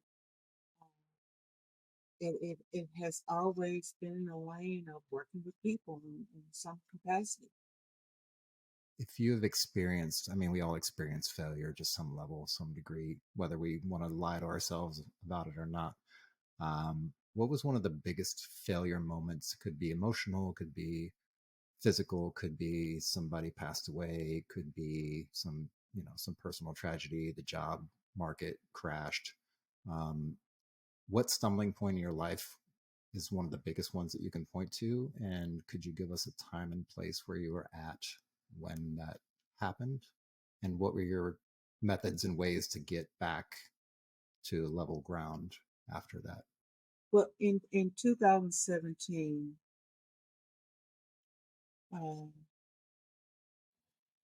August 2017, I was stationed in Georgia, assigned at the third, and one evening I had one of my sisters, staying with me, and she thought she wanted to change her life and regroup in Georgia, but ended up going back to Arkansas. But anyway, she was with me for a couple of weeks. But on this particular evening, one evening in August of 17, one of my other sisters, who was in Arkansas, texted us and said, "She gone. She gone." And me and Sister Teresa, we looked at each other. What is Tanya talking about? Well, she was talking about her child, my niece. Her My niece and her boyfriend were out driving. I guess he speeding and went in a curve and lost control. Uh, they lost our niece. First time in our family losing someone uh, that close in our family. You know. And well, not that, not so close, because we recently lost my uncle and grandfather, but a young child, a young, and my niece had just graduated high school. She was 18. She had just graduated high school, and that was devastating for us. My sister, to this day, she's still, you know, grieving. It's been 5 years ago. But to lose a young person, you know, in your family, as well as someone else, um, whether they're related or not.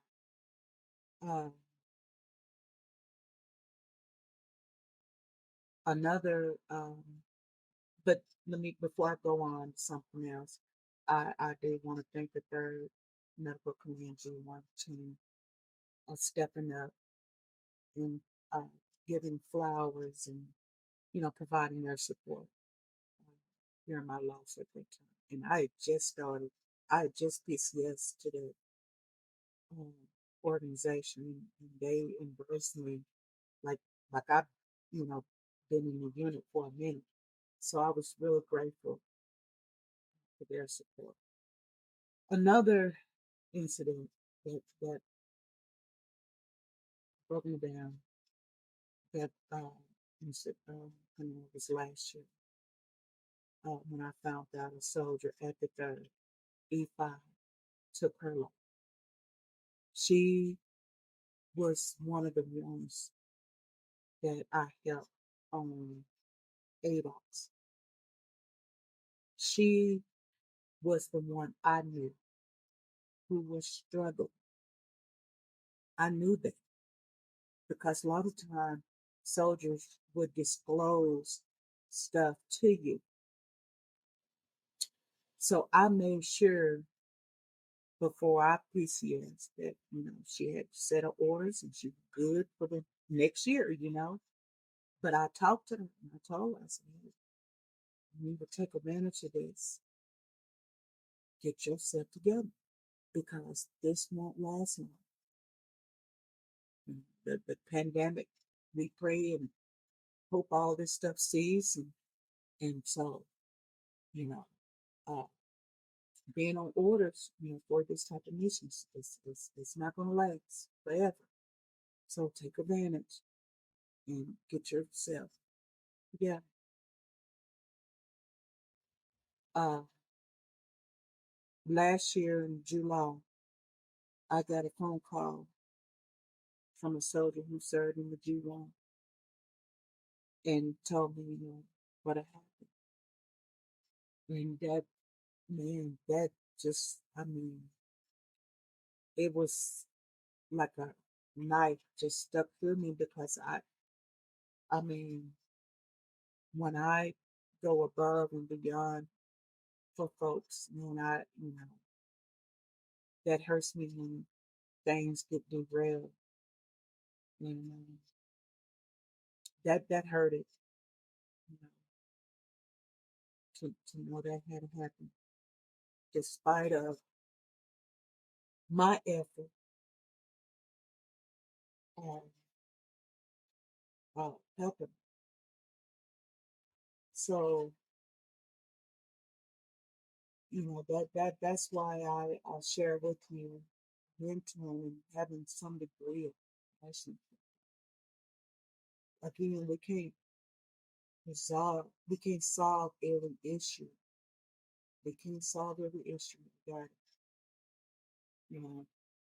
But our service member in uniform is struggling, and but I'm not gonna say those losses were failure towards me, but they were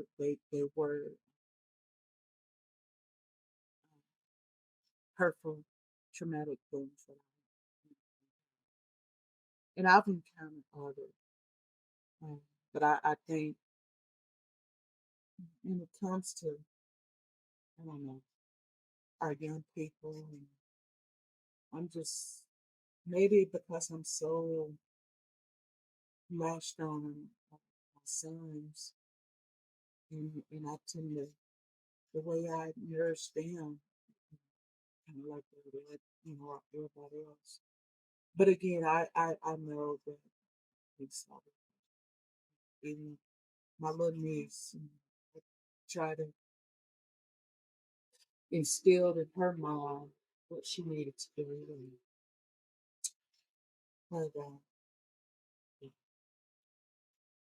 but yeah, those were the two incidents I encountered. That was hard.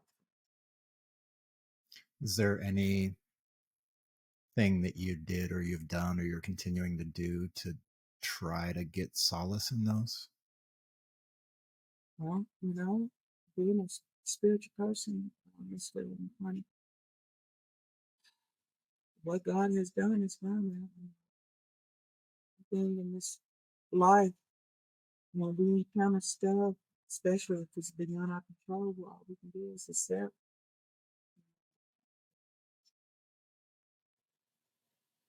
Pray, that your soul is with our Heavenly Father, and continue to live in your life.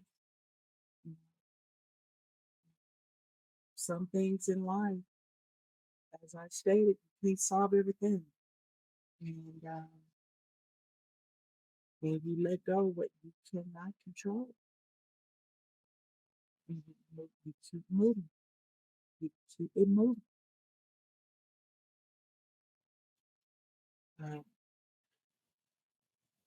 we can't allow ourselves to stay, how can I say, stagnated, or allow our minds to continue to be festered with life stressors.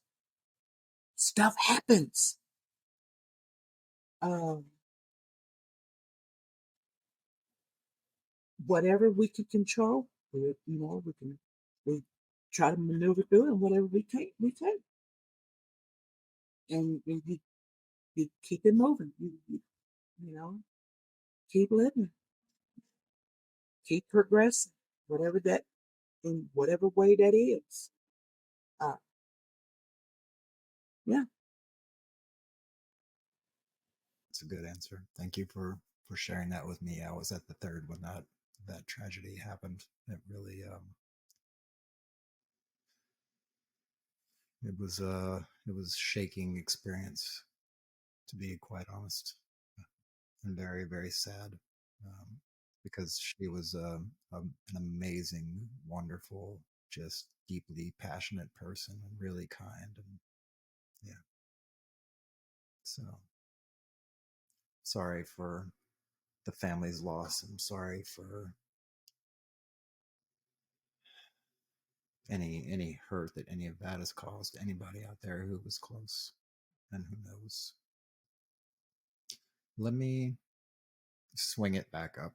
I didn't mean to go down the dark dark tunnel, uh, but that's where we find the information and the really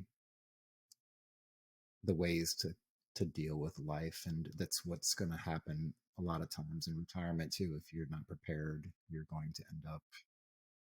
Your character, you're shaped by your adversities. Um, that's what I share with my two sons. You know, what builds your character, your strength is how you overcome adversities. Um, and so, and that also builds resiliency um, as well, which is something uh, that is strongly needed um, in really overall in the country. Everybody encounters so much, you know, and it's unfortunately it's bleeding into our uniform. It's bleeding in the ranks with some of the social issues, the crimes. It's penetrating in our ranks. So yeah. So it's not the dark side. It's just part of life. And that's what builds those adversities. That's what makes us who we are. So if there's anything we haven't covered or anything that you would like to highlight, if there's a message that you would like to send out to the audience that we maybe didn't discuss, anything? So I just want to my parting words of wisdom is I like to first encourage our younger service members to accomplish all they can and get their 20-year letter. Yeah, I don't care what your rank is. Get your 20-year letter. Uh, because, you know, man, I'm a living testimony. You're a living testimony. Supplemental income helps. Okay. It helps. I'm not 70 years old. I'm 51 with supplemental income. I'm like, wow. You know, my dad, 85 years old, he like, what? Yeah. Get the 20-year letter. Second, uh, don't just focus on military career, but plan for your civilian life at the same time because sooner or later we all gonna hang up our boots. Um, anything can happen. Anything can happen. And if you're active, you definitely need to prepare. plan, because you don't want to go out here uh, unprepared. For our reservists, man, get all the resources that they can get to help them in civilian, because they're already living civilian life. So if you're reservists, tap in the military and get all the resources you can get to improve your livelihood in civilian. Very critical. But again, get that 20 years. Third, don't do stupid crap. Mm-mm, mm-mm. Time is too hard. Time time is time is too hard for foolishness. But doing stupid stuff. It affects your reputation, your family, and my gosh, do you not know uh anybody that is considering you for a job? Guess what they looking at?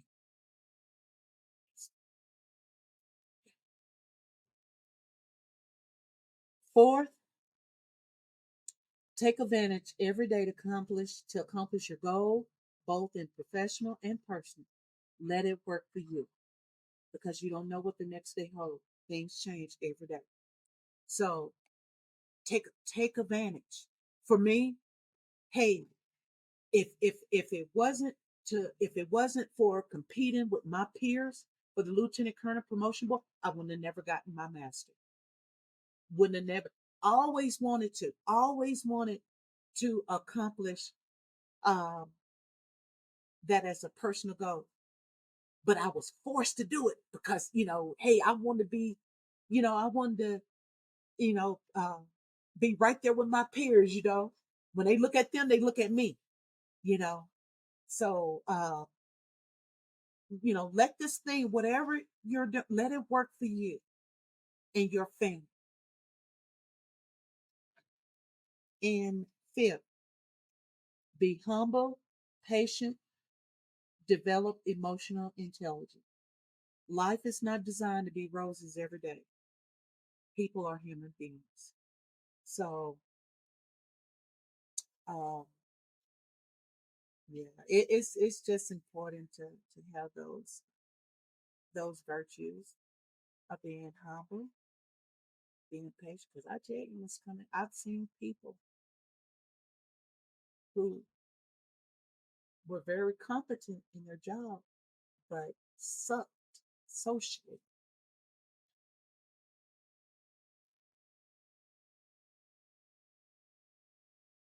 Were arrogant, didn't know how to relate with people, more or less communicate. Just was difficult. And yeah, so for some,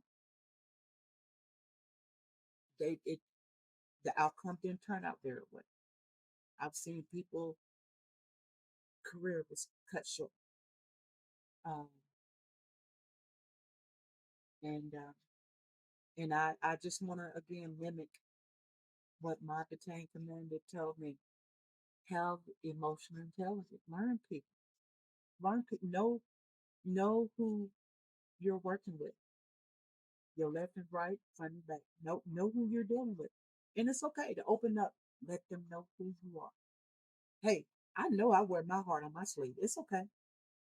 Yeah, I do. And if I get my feelings hurt, it's okay. I'm not gonna die. I might shed a few tears, but uh, but just understanding people, being humble, being patient. I got out here this all the time. I'm not trying to be everybody friend, whatever. Yeah. But anyway, I can say, be yourself. Um, but definitely, especially for us who are senior in rank, whether NCO officer, let's please consider our younger um, service member. It will, you know, I have a son in the Air Force, and it would hurt me to the core if I know someone was treating my baby. I have a son who's an RN, and it would hurt me if, to know if he was, but I know that my sons are going to encounter those problems. That's why I ingrain those values, those virtues in them. I ingrained that in them as teenagers, and we still talk to this day. Not as much to my oldest as much as I would like to, but they know, and we just need to consider encouraging and inspire our young servicemen. That's the words of wisdom I leave behind, Mr. McConnell. I thank you so much. I am so looking forward to getting back to Arkansas next week. Um, and just starting a different chapter of my life. Yeah, it's absolutely beautiful, and I like that's a good place to kind of end it. It's just develop emotional intelligence, and it'll fix a lot of problems and issues you have in life. Not so much a fix, but you are more aware. You're aware. Um, and when things um comes to you or what you know you will know how to handle some situation. Might not be perfect, but um you know you'll be equipped a little bit to handle certain situations. But yeah, when she told me that, I had to go home and Google it, but realized that I was living that all alone. I didn't know it was a name for it. So, but yeah, wow. But I am so grateful for the people I came across in my lifetime. It has been a blessing to me.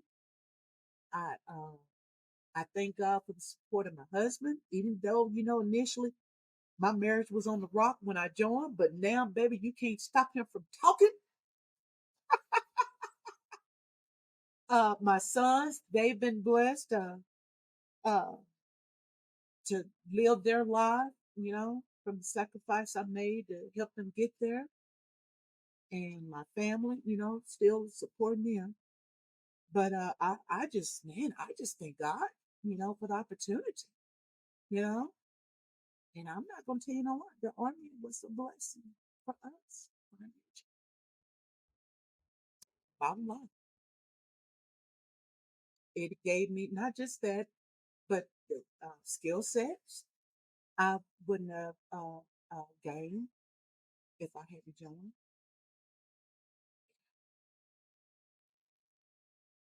And join at 30, and be done still at 50.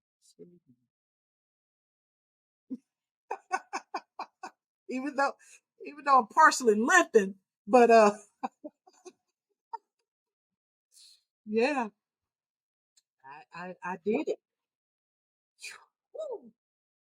Let me share some. You know, uh, if y'all would have had to wheel me across the finish line in a wheelchair, I was going to finish. I was not leaving with all these years on the plate without getting my 20-year retirement letter. Mm-mm, mm-mm.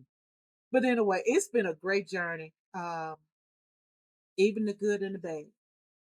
Um, when one thing I can say about me, even when I encounter negative stuff, unjustly stuff, unfair, whew, you know,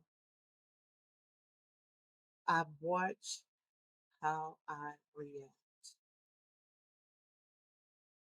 The way you respond can make,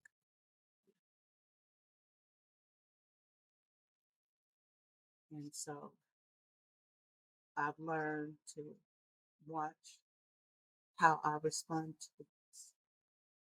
And And that's where that emotional intelligence comes in. Because times has changed. You hear a lot of people on jobs with those social issues, people can't go along. They get fired if they say the wrong thing, or I mean, the list goes on and on. But I just thank God that I've learned to pause, think about think about what's going on, and if it's worth me even responding. You know, some battles it just ain't worth fighting.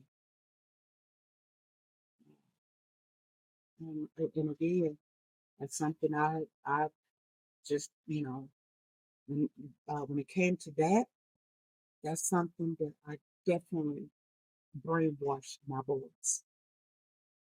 Yeah, hey, it'll determine whether you're gonna live with me and your daddy, or you're able to stay. Yeah, you know. So, but anyway, life. I'm sorry. Go ahead. But yeah, that's all I'm saying. It's been a great ride. Yeah, it just been a great. And thank you so much for the opportunity. I was ready for this. I was, and Do you mind if I ask you one question? Of course, it's not on your sheet or my sheet. It just came up in my mind as we've been talking for the last 2 hours. Um, you did secure a job. You told me you got the job, right? The when you did your job searching and you eventually got picked up for the job and did the interview process, can you highlight a couple things along that path? Because some people struggle with that and it's not always black and white and clear. so I applied for a kindergarten teacher position in Arkansas, in North Little Rock. Um, the website I applied for was through Indeed.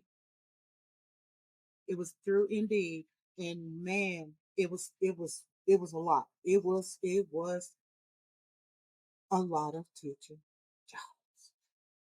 So I'm like, yes, I can select where I want. Well, anyway, so when I submitted the application online through Indeed, um, actually a week later, I received a phone call from the from HR um, for an interview, scheduled an interview, and the interview went well. Standard questions um, relating to teaching, and I was very honest. That it's been years since I've worked with children because I've been on active duty during the last 20 years, and plus I wasn't certified. However, I'm willing to go back um, and get the certification.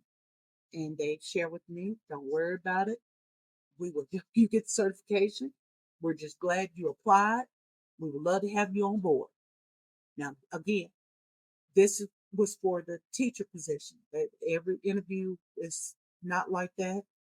But prior to, before I actually conducted the interview, I actually Googled a few questions um, that I, thought that they were going to ask me, which helped actually.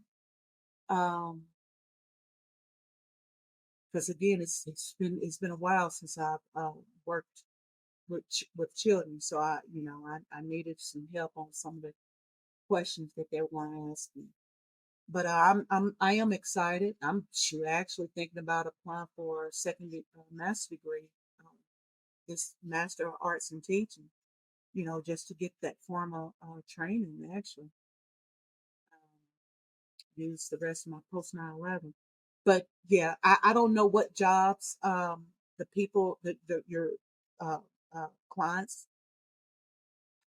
what type of job they applied and how their interview went. But when it comes to teaching, Um, there's a shortage worldwide, and and the interview process is, the turnaround from applying for the job to getting an interview, the turnaround time is not that, it's real quick. For me, it was within a week. Um, it was within a week. And I told them that I start my transitional leave, and I actually talked to someone out there at the transition center and asked them, was I able to work while on transition? And one guy said, yeah, he said, I'm doing it. So, which is the reason why I'm starting the teacher job on the 28th of November. Uh, so, um, again, I don't know your client's background and the type of job, because like I shared with you, Mr. McConnell, I applied for them with 12 jobs on USAA. Majority of them were HR because of my background is HR. I actually went to the Lent earlier this year and completed the Associate Professional Human Resources. Obtained that certification, you know, and to this day, I haven't gotten anything. I applied for a VSR job through USA. That VSR job is similar to my previous PEBLO job. I was referred, but still, no one called. So I'm like, you know what? I really want to secure a job before um, I come off board. And I said, you know what? I don't know. I just dug within myself and said, "Cent, what do you really want to do?" Because deep down, I really didn't want to, working at the VA is kind of like being a uniform on that crew. It is. And I dug within myself, do you really want to do that? And then I thought about working with children. And I thought about the flexibility, being off during the summer, and being, and that's my background anyway. That actually working with children anyway. And it gets no better working with babies. So they make you feel alive again, you know. And then just to have the opportunity to plant seeds to help them grow, man, it gets no better. So I went that route, and shoot, I'm telling you, within a week. So it all depends on what jobs that they're. Bottom line, Miss McConnell, it all depends on the type of job that they're applying for. The type of job that they're Yeah, it's actually really nice that you said about the USA jobs thing, because I talked with General Robinson a couple weeks ago, and he said the same thing. He's like, I'm a doctor, and I applied for a doctor job, and they don't want to hire me. I was like, yeah, I don't. Yeah, I was like, yeah, it's kind of a black box. I'm trying to unlock that black box. I want to pick the lock and like open it. applying. Here's what I'm looking at. So guess what? We've been on active duty all this time for me. So jobs been filled over the time while I've been on orders. So here I am. I'm getting ready to come off orders, thinking because of my background and what I got on my resume, oh, I'm gonna get a call like that. Mm-mm. And here's the deal: they have to open those jobs up for non-veterans, veteran spouse, and what I've learned, people, because Arkansas is the cost of living is very low. People from other states like Oklahoma or Missouri, the surrounding states, they're actually moving to Arkansas into those GS jobs. So I'm like, wow. I tell, hey, tell them so. They not special. They're because they we, hey, we get a pat on the back and the boot in the same place. But you know, yeah, it's interesting. It's very Yeah, it depends on the type of job you're applying for and um, how bad they really need you. So, you know, I my thing to folks is when applying for job, look what's in demand. Look at uh what's in demand, what's highly in demand, what are short, what jobs that has the highest shortage, and a lot of them. Well, actually, what you said about sitting back and taking a moment to figure out what you were really passionate about, I think for me that's the most important thing that you said. Like that's it. Hands down. And I recall that's why I joined the military 21 years ago, because in the town where I was at, I had to take what I was able to get. I had to take what I was able to get. Didn't like it at all. It was stressful. Uh, and we take stuff because it pays the bills. That's not living. Mm-mm. Like I said, I'm 51 with a bad back, and I'm not. I want to be selective in what I want this time around. Don't have to do it, but I have a little energy. Still able to work, and but it's going to be what I want this time. What I would like to do is send you, because believe it or not, I'm still helping folks. I'm still helping folks. So I would forward you emails um, regarding process of the med board. I mean, whatever, just general. It's just general information, and but it's critical for them to contact those respective point of contact, because stuff does change and stuff is updated. But at least they will have a general idea of basic knowledge.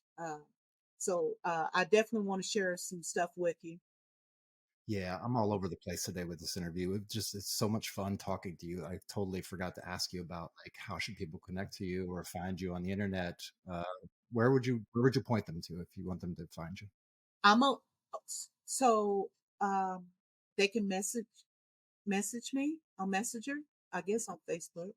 But it, I don't know how your videos are posted, or if you have links to stuff or my contact number. So if you allow me to email you tonight, so whenever you post my video, not only my contact information will be listed, but I will have general information stuff, uh, links for those as well. So allow me to get an email to you, and whenever polish up this video and post it, you will have some attachments. You will have some material. Because see, one thing about me, um, when I'm talking to you, you're gonna have something. You're gonna have something that you can go home and read and absorb. I yeah, I just love to ensure people have some food, some substance. Yeah. But anyway, Mr. McConnell, much blessings. You are a wealth of knowledge yourself, just so you know. Well, on that note, let me wrap it up, and then if you want to chat a little bit after we're done, but um, just want to thank you so much, Cynthia, for being here with me. Take It was good to see you again. It's such a blessing to see you and to have you on, and I'm really excited and happy for you that you made it over the finish line and that you get to start another chapter. So with that, I'll let everybody in the audience out in the internet know that all the things that we talked about, all the links, any of the information will be down in the show notes. And with that, until next time, I will see everybody again.